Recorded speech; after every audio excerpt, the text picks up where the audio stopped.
प्रिय भक्तों, बोलिए हनुमान जी महाराज की जय। भक्तों, आज हम इस चैनल के माध्यम से आपको सुनाने के लिए आए हैं मंगलवार की व्रत कथा, जिसके सुनने मात्र से हनुमान जी महाराज की कृपा आपके ऊपर बरसती है, श्री राम का आशीर्वाद आपको प्राप्त होता है। आइए आरंभ करते हैं मंगलवार व्रत कथा। व्यास जी बोले, एक समय नैमिषारण्य तीर्थ में 88,000 ऋषि मुनियों, पुराणों के ज्ञाता श्री सूत जी के पास एकत्र हुए। शौनकादि ऋषि बोले, हे महामुने, आपने अनेक पुराणों की कथा सुनाई है। आप कृपा करके ऐसा व्रत और कथा बताएं जिसके करने से संतान की प्राप्ति हो तथा मनुष्यों को रोग, शोक, अग्नि, सर्प आदि का भय न हो, क्योंकि कलयुग में जीवों की आयु कम है। फिर इस पर भी उन्हें रोग आदि घेरे रहेंगे तो श्री हरि का ध्यान कैसे कर सकते हैं।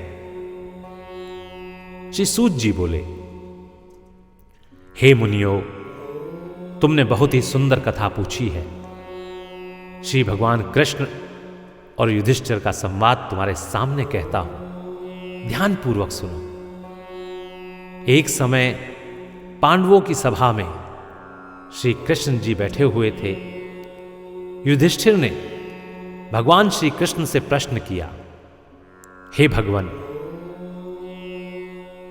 नंद नंदन गोविंद, आपने मेरे लिए अनेकों कथा सुनाई है। कृपा करके कोई ऐसा व्रत या कथा बताएं जिसके करने से मनुष्यों को पुत्र की प्राप्ति हो।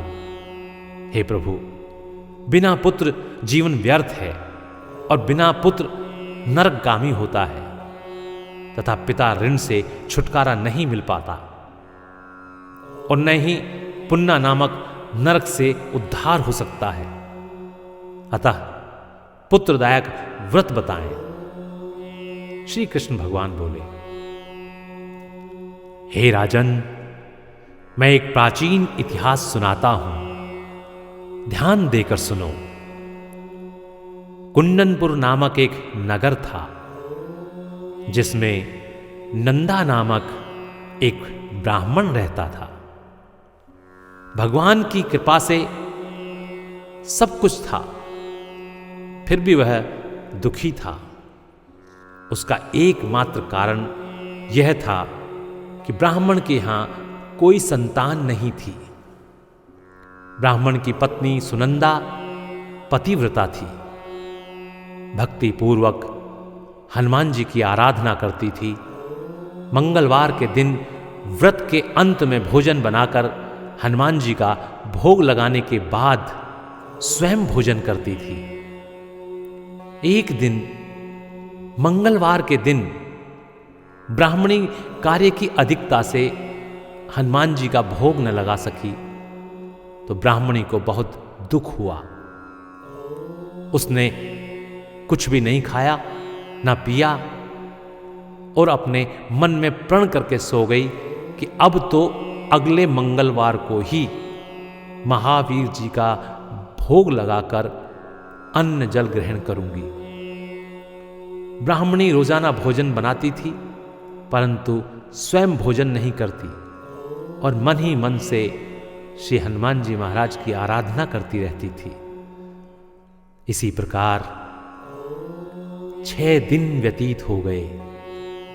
ब्राह्मणी सुनंदा अपने निश्चय के अनुसार भूखी प्यासी रही। मंगलवार को सुनंदा प्रातःकाल ही मूर्छित होकर गिर पड़ी। इसी भक्ति के प्रभाव से हनुमान जी महाराज प्रसन्न हो गए और प्रकट होकर बोले, मैं तेरी भक्ति से प्रसन्न हूं, तू वर मांग। सुनंदा बोली, हे प्रभु, मेरे कोई संतान नहीं है कृपा करके पुत्र व कन्या प्रदान करें, आपकी अति कृपा होगी। श्री महावीर जी बोले,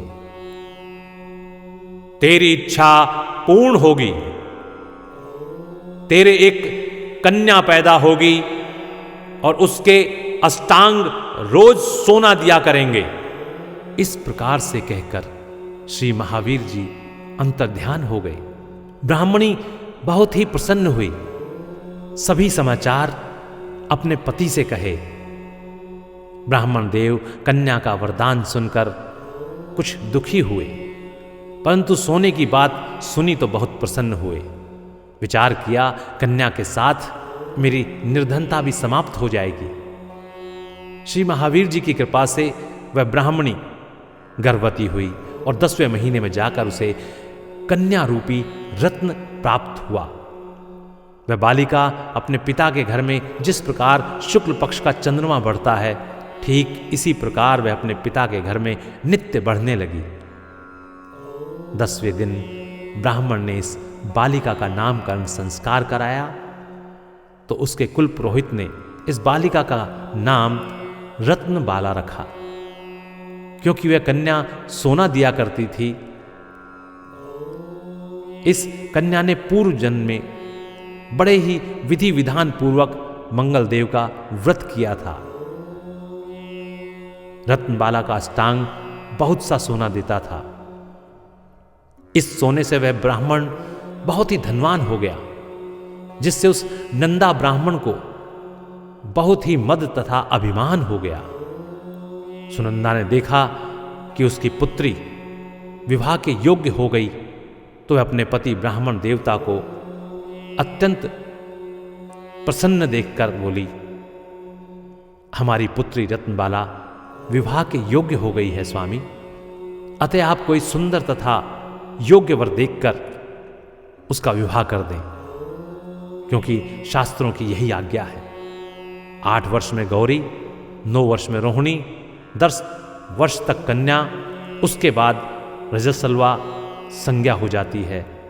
गौरी के दान से पाताल लोक की प्राप्ति होती है, रोहिणी के दान से बैकुंठ की प्राप्ति होती है, कन्या के दान से इस लोक में सुखों की प्राप्ति होती है। अगर हे पतिदेव रजस्वला का दान किया जाता है तो रौरव नरक की प्राप्ति होती है। ब्राह्मण बोला, अभी तो रत्नावली 10 ही वर्ष की है और देख मैंने तो 16-16 साल की कन्याओं के विवाह कराए हैं, अभी जल्दी ही क्या है। ब्राह्मणी बोली, आपको तो लोभ अधिक हो गया है। ब्राह्मण बोला, अच्छा कल मैं अवश्य ही लड़का देखने के लिए जाऊंगा और दूत को भेजूंगा। दूसरे दिन ब्राह्मण ने अपने दूत को बुलाया और आज्ञा दी कि जैसी मेरी सुंदर कन्या है वैसा ही सुंदर वर तलाश कर लाओ। दूत ने अपने स्वामी की आज्ञा पाकर बंबई नगर में एक बहुत सुंदर ब्राह्मण के बालक को देखा। बालक देखने में सुंदर था तथा ब्राह्मणों के सभी गुण इस बालक में मौजूद थे। इस बालक का नाम सोमेश्वर था। दूत ने आकर स्वामी नंदा के लिए बालक को बतलाया। ब्राह्मण ने सोमेश्वर को देखकर विधि पूर्वक विवाह कर दिया तथा कन्यादान में बहुत सा धन दिया। ब्राह्मण ने विधि पूर्वक कन्यादान कर अपने को बहुत भाग्यशाली माना। नंदा को महालोभ हो गया था। उसने विचार किया कि अब कन्या तो चली जाएगी, मेरे लिए सोना जो इस कन्या से मिलता था वह अब नहीं मिलेगा। मेरे पास जो धन था वो इसकी शादी में खर्च हो गया है और जो कुछ भी है वह कुछ समय में नष्ट हो जाएगा। इस कन्या का विवाह करके मैंने बहुत बड़ी गलती की है। अब मुझे वही उपाय करना चाहिए जिससे यह कन्या मेरे घर में बनी रहे, अपनी ससुराल न जाए। ब्राह्मण इसी पर विचार करते करते रात भर सोया तक नहीं। उसने विचार किया, जब कन्या को लेकर सोमेश्वर अपने घर के लिए जाएगा तो छिपकर मार्ग में उसका वध कर देगा और अपनी कन्या रत्नबाला को अपने घर ले आएगा, जिससे उसके लिए नियमित रूप से सोना मिलता रहेगा और समाज का कोई मनुष्य उसे दोष नहीं दे सकेगा। प्रातःकाल हुआ। नंदा और सुनंदा ने जमाई तथा लड़के को खूब धन देकर विदा किया। सोमेश्वर अपनी पत्नी रत्नबाला को ससुराल से अपने घर लेकर चल दिया। ब्राह्मण नंदा महालोभ के वशीभूत होकर मार्ग में छिपा हुआ था कि जमाई को मारकर रत्नबाला को फिर अपने घर ले जाए, जिससे उसे अष्टांग सोना मिलता रहे। वह कभी निर्धन नहीं हुआ। नंदा ने अवसर पाकर सोमेश्वर का वध कर दिया और अपनी लड़की रत्नबाला के पास जाकर बोला, पुत्री, मार्ग में लुटेरों ने तेरे पति का वध कर दिया है। अब तू घर चल, वहां पर ही रहकर अपने शेष जीवन को व्यतीत करना। भगवान की इच्छा के आगे किसी का कोई वश नहीं चलता है। उसे जो अच्छा लगता है वही करता है, और बेटी, जो भाग्य में लिखा है वही होगा। इसमें किसी का कोई वश नहीं है। अपने पिता के द्वारा अपने पति की मृत्यु का समाचार सुनकर रत्नबाला बहुत दुखी हुई और रोने लगी और अपने पिता से बोली, हे पिताजी, इस संसार में जिस स्त्री का पति नहीं है वह स्त्री का जीना व्यर्थ है। मैं अपने पति के साथ ही अपने शरीर को जला दूंगी। सती होकर अपने इस जन्म को, अपने माता पिता के नाम को तथा सास ससुर के यश को सार्थक करूंगी। मैं अब लौटकर घर नहीं जाऊंगी। अपनी कन्या रत्नबाला के वाक्यों को सुनकर ब्राह्मण बहुत दुखी हुआ। विचार करने लगा कि मैंने व्यर्थ ही इसका वध किया, क्योंकि रत्नबाला उसके पीछे अपने प्राण तक देने के लिए तैयार है। मेरे लिए धन अब प्राप्त होगा ही नहीं। मेरा तो दोनों तरफ से मरण हो गया। और यह सोचकर बहुत दुखित हो रोने लगा। सोमेश्वर की चिता बनाई गई। सोमेश्वर की पत्नी रत्नबाला सती होने की इच्छा से अपने पति के सिर को अपनी गोद में रखकर चिता पर बैठ गई। जैसे ही अग्नि लगाई वैसे ही मंगलदेव प्रसन्न हो गए और बोले, हे रत्नबाला, मैं तेरी पति भक्ति से प्रसन्न हूं, तू वर मान। रत्नबाला ने अपने पति देव का जीवन दान मांगा। मंगलदेव बोले, रत्नबाला, तेरा पति अजर, अमर और महाविद्वान हो जाएगा। और भी जो कुछ तेरी इच्छा हो वर मांग। रत्नबाला बोली, हे ग्रहों के स्वामी, यदि आप मुझ पर प्रसन्न हैं तो मुझे यह वरदान दीजिए कि जो आपका मंगलवार के दिन प्रातःकाल लाल पुष्प, लाल चंदन से पूजन कर आपका स्मरण करे, उसको रोग और व्याधि कभी न हो, उसका स्वजनों से कभी भी वियोग न हो, और सर्प, अग्नि तथा शत्रुओं का भय कभी न सताए। जो स्त्री मंगलवार का व्रत करे वह कभी विधवा न हो, अनेक पुत्र और पौत्रों की प्राप्ति हो। मंगलदेव तथास्तु कहकर अंतर्ध्यान हो गए।